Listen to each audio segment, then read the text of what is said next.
Hello, everyone, and welcome to next week, last night. I'm your host, Stuart Johnson, and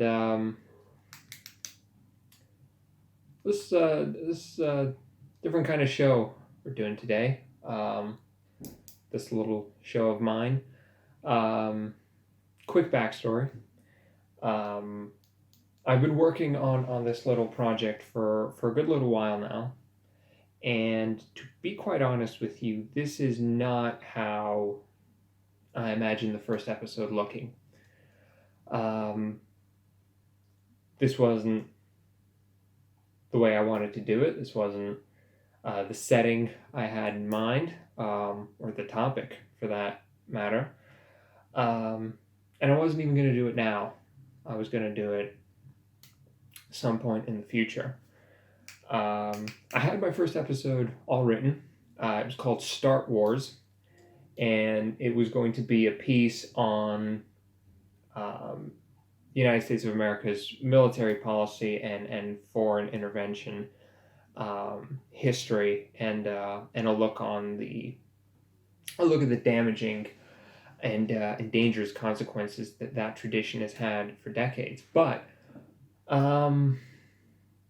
that's not what this episode is. And I know it's probably a bad idea making your first episode completely different from what you want the rest of the show to be. But here I am, completely unkept, unshaven, haven't been able to go to the barber's shop in 6.5 months. All because I had something to say on a topic that I knew if I didn't say it now, then I just never would. And considering what I wanted this show to be and what it is, which is an attempt at creating a community and a place where people can come and they can debate and they can share topics and share their stories and their views on different issues, and we can sort of explore the problems and the topics concerning the world today, not just the mainstream ones, but the ones that maybe don't get talked about as much as they should.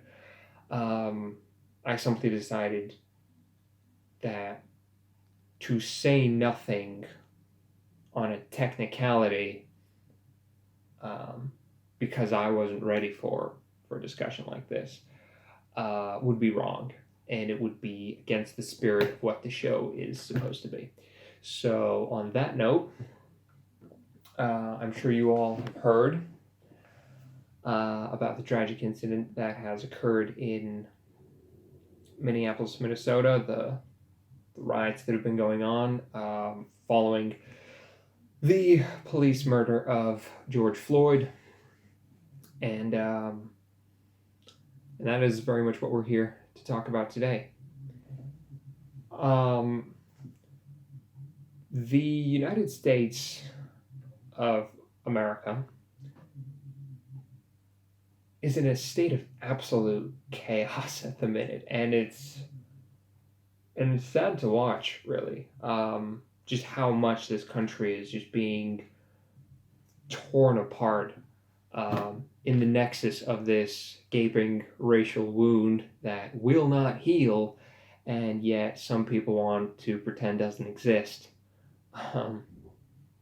It's sad to watch, and I'm reminded of something. And Chris Evans, of all people, said something very interesting on the topic, and something that spoke to me a lot. And he said, "If you're surprised, it means you haven't been paying attention," and that resonated with me a lot because this isn't surprising, and I don't think there is anyone who's shocked that it happened.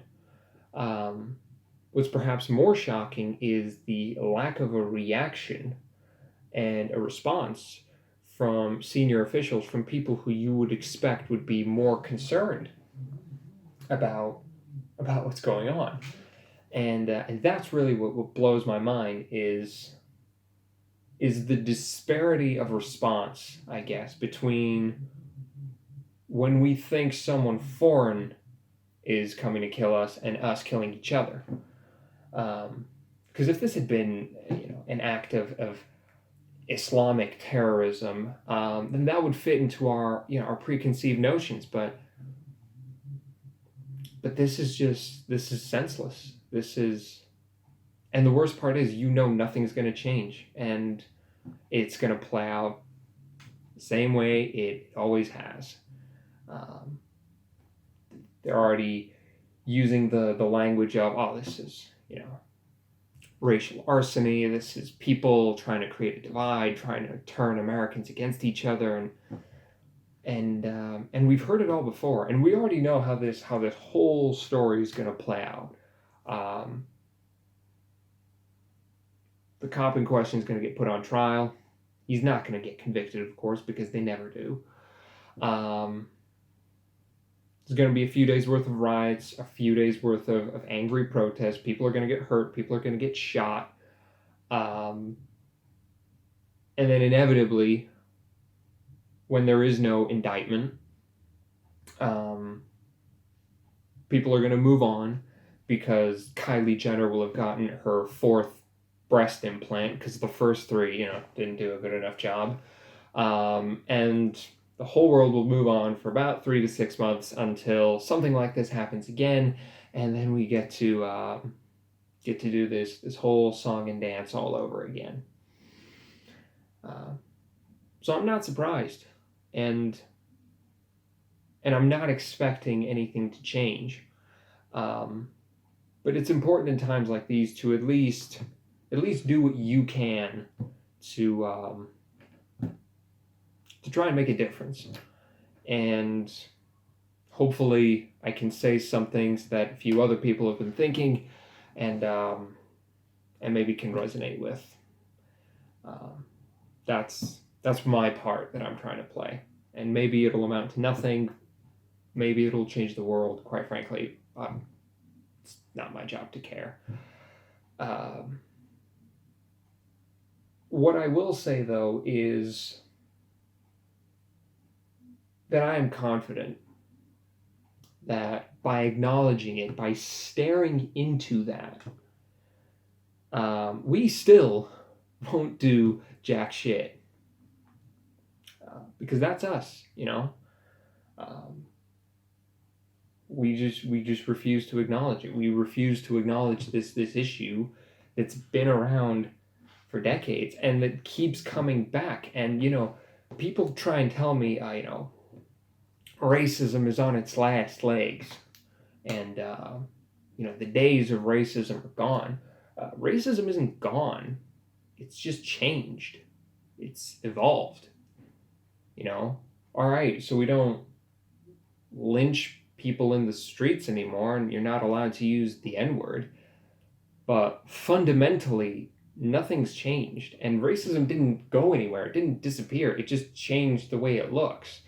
And it's always done that. It's always changed and evolved, and we as a society have had to change and evolve to recognize it.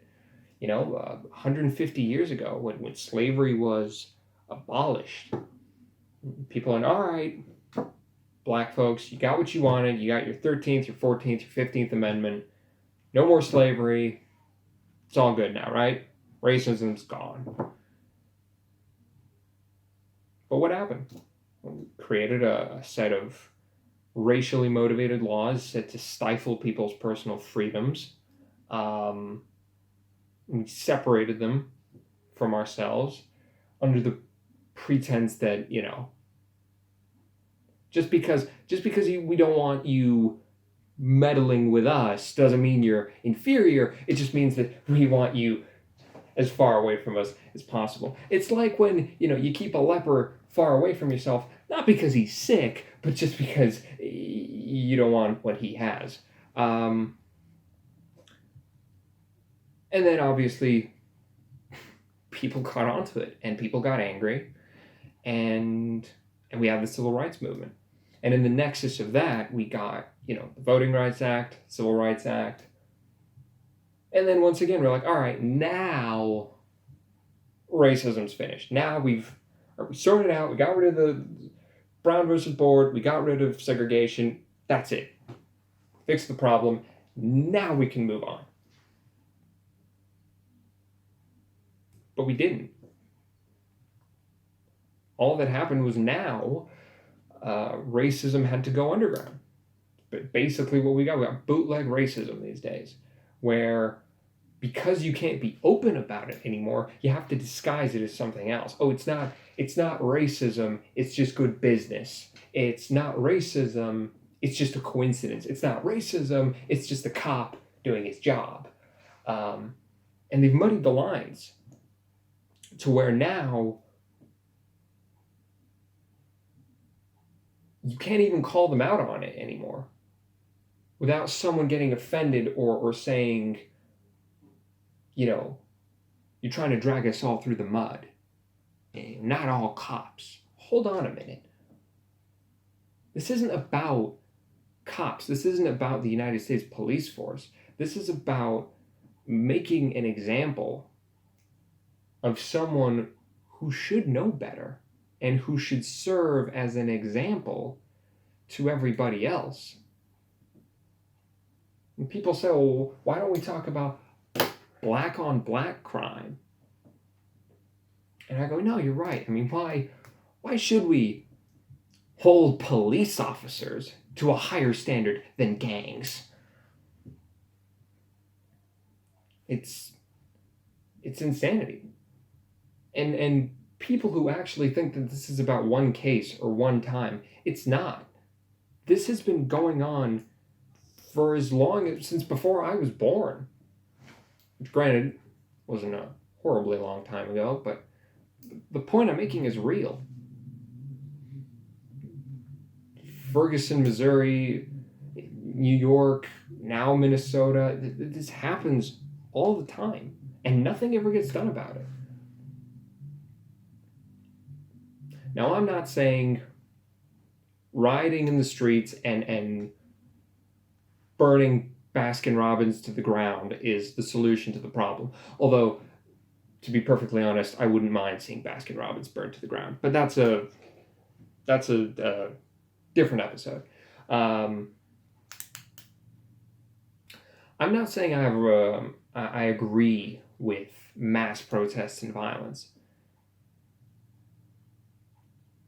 But there comes a point where we need to ask ourselves, okay, forget about whether you agree with the riots or not. Ask yourself, why are these riots taking place?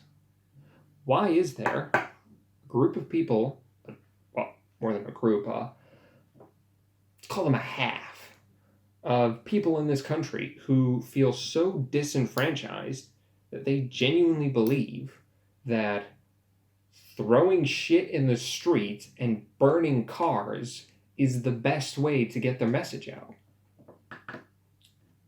Maybe that says something about the fact that any other attempts really haven't had much of an impact. And let's be honest with ourselves, had the black community been peaceful about all this, would anyone have given a shit? Would anyone have cared about what happened? No. So you can't even argue with the logic because it's true. Mass riots really are apparently the best way to get your message across in this country, because if it weren't, people wouldn't have to do it.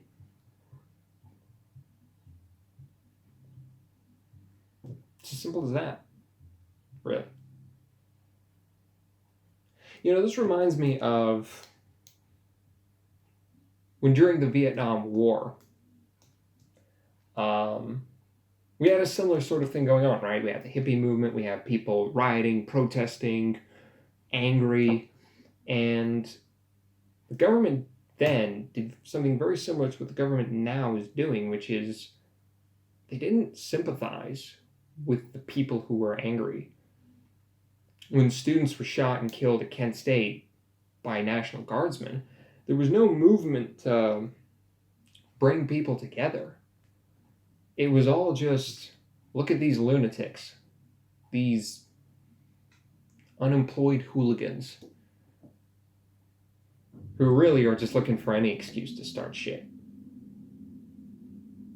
When in reality, what they needed was someone to come out and just say they understand, and maybe, just maybe, do something about it. Now, I don't have the answers to this question. Quite frankly, I'm way underpaid to come up with a solution. And even if I wasn't, I don't think I have the smarts for it either. But it's clear something has to be done, because this cycle that's going on, this never-ending, let's call it circle of bullshit, is only going to continue for so long until someone fucking loses it. And I am just waiting for the day that someone decides, you know what, fuck it, let's bring the Black Panthers back. Let's bomb someone, or let's start carrying guns. Maybe that way we'll get our message across. And then what? That's when the shit show really begins.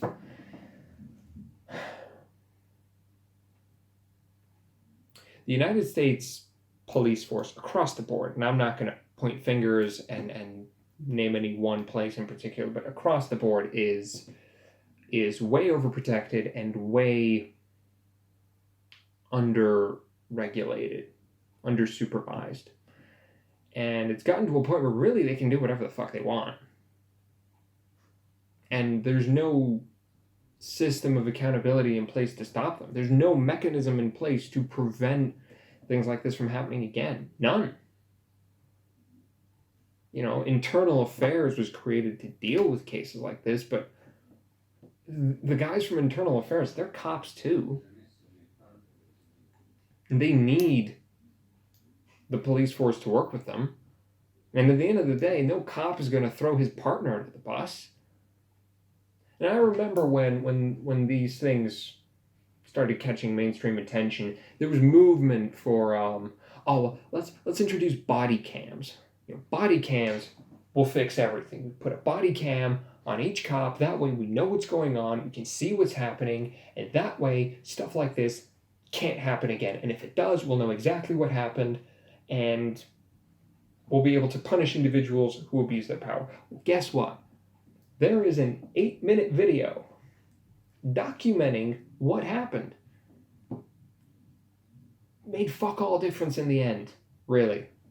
So clearly, it's not about knowing about it. It's not about seeing it. It's not even about being able to prove what happened.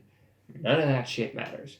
You can see it. You can prove it. You can do whatever you like. Bottom line is, people don't want to do anything. People don't want to punish cops because they need them.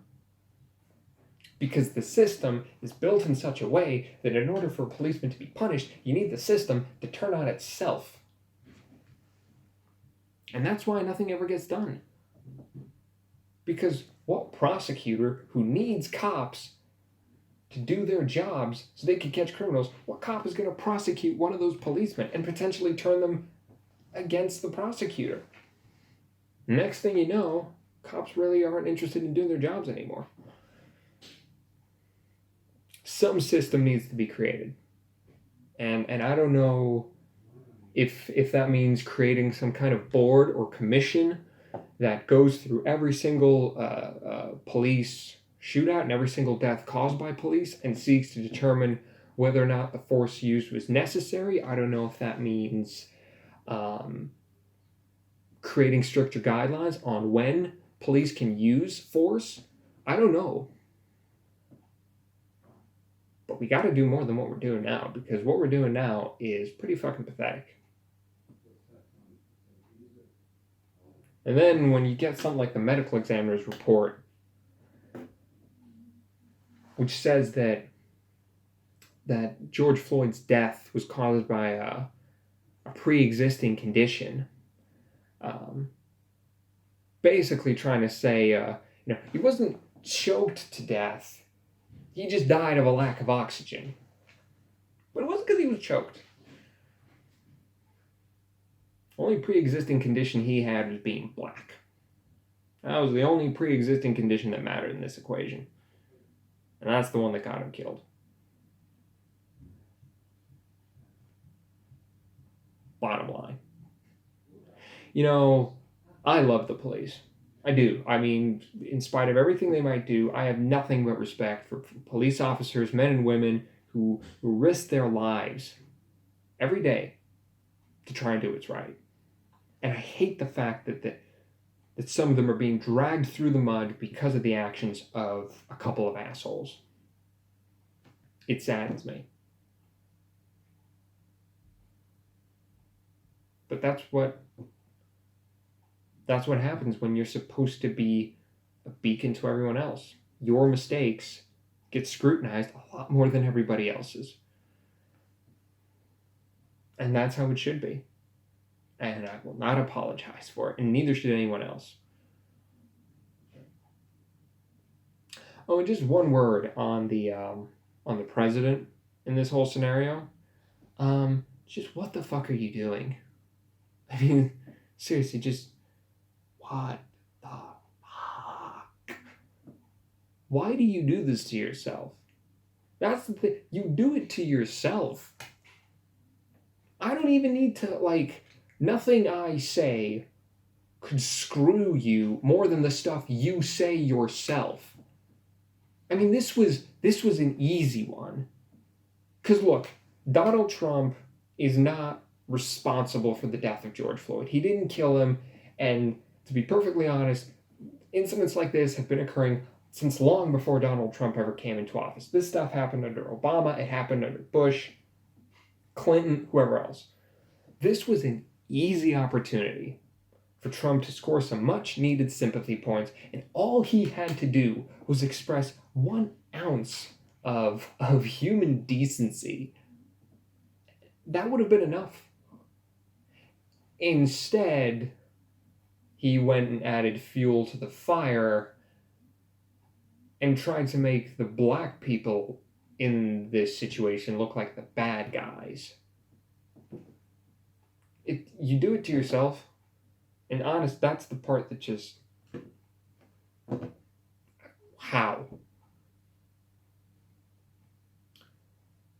And to all you people who are angry with the protesters, saying they're a bunch of uneducated hooligans, well, I'll say this. The United States has a long, proud history of doing shit in the heat of the moment, you know?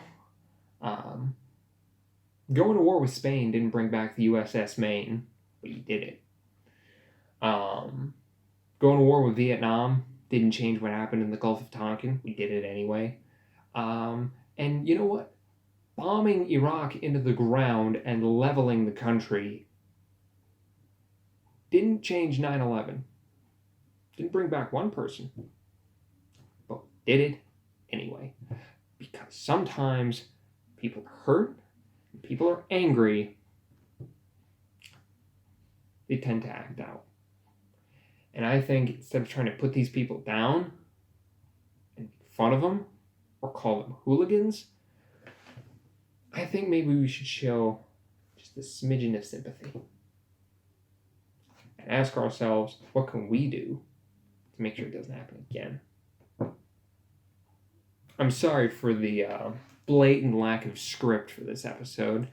There was a lot more mumbling and fumbling than I wanted there to be, but I also felt like no script could properly convey what I wanted to say.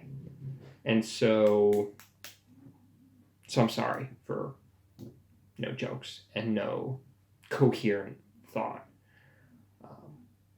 I promise not every episode will be like this. In future, I'll have graphs and numbers and facts and research and scripts and all the rest of it, and it'll be a lot more sort of framed in than this. But this was just something I wanted, and that's why I'm calling it episode 0, because this isn't really an episode in sort of the main format that I wanted to do. This is something a little different that I just wanted to get out there because I felt like it.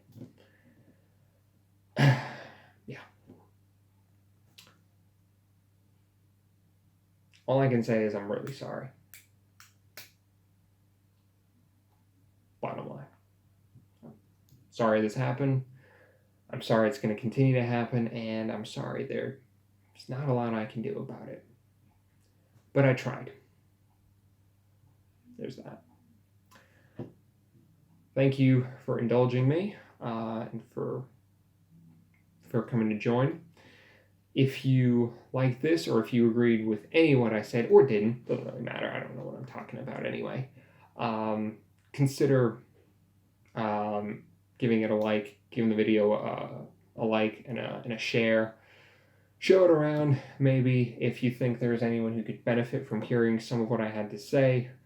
And please consider subscribing to the channel if you're interested in more videos like this. I promise the next one is going to be a lot more coherent and planned out. And I've already got the script written and everything, so it'll be more professional looking than this one.